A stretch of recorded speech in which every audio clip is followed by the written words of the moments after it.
There's something ironic about President Donald Trump promising to drain the swamp, 3 of his campaign aides getting indicted, 2 of those aides facing federal charges related to their work as lobbyists for a foreign government, and Congress barreling ahead to pass tax reform all in the same week.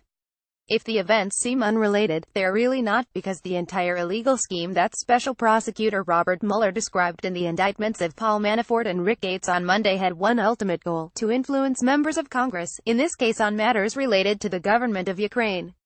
The breadth of the efforts that Manafort and Gates allegedly went to in order to sway opinions in Congress is stunning. They created shell companies and offshore accounts to hide their work and lobbying income, did extensive lobbying themselves, spent millions of dollars paying other lobbyists, and failed to disclose any of their work on the federal reports required for anyone acting as an agent of a foreign government. Manafort and Gates also allegedly hired Democratic super lobbyist Tony Podesta to meet with members of Congress on behalf of a Brussels-based nonprofit that seemed unrelated to Ukraine but advocated the same positions as the Ukrainian government in front of Congress under the concealed direction of Manafort and Gates. The indictment is specific and damning for everyone involved, including a Congress that Ukraine believed could be so easily manipulated it would be worth the tens of millions of dollars to pay Manafort and Gates and others to do it.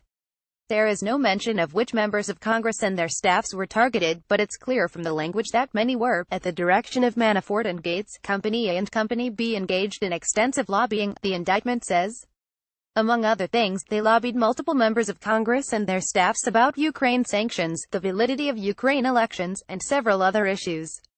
The indictment also says Manafort and Gates both lobbied in connection with the rollout of a report commissioned by Ukraine and secretly paid for by Manafort and Gates. The tax connection: just as the indictments were being finalized last week at the Justice Department, the House was busy passing next year's budget, a key step toward moving on to tax reform. Of all pieces of legislation this year, the chance to overhaul the tax code is the most anticipated by Republicans, who have made careers out of cutting taxes and, in theory, balancing budgets.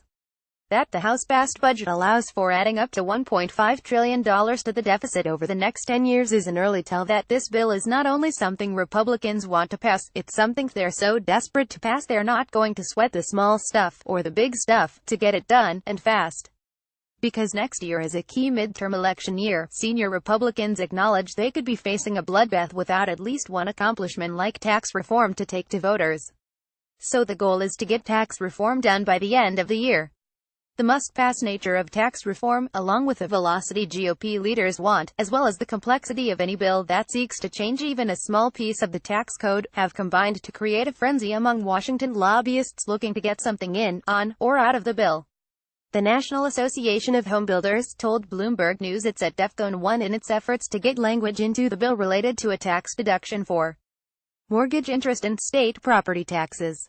They've already spent $3 million this year alone to lobby on tax reform, and it's safe to say they're not done yet.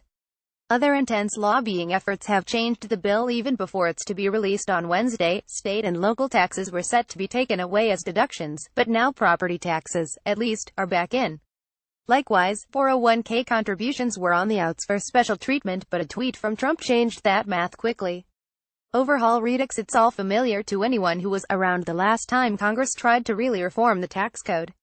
Lobbying leading up to tax reform in 1986. Tax reform was so intense that the iconic book about how it all went down was appropriately titled Showdown at Gucci Gulch, describing the bill at its heart as ultimately a battle between literally well-heeled lobbyists and the clients who were paying them.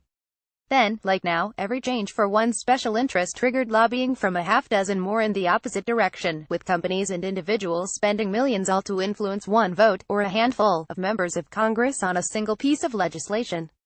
The reality is very little in Washington has changed since 1986 or 1886. All roads still lead to the Capitol, literally. The center of the city, the only space without a quadrant, is the exact middle of the Capitol dome, where the rest of the city radiates from. The geography of the city surrounds it. The economy of Washington is built on it.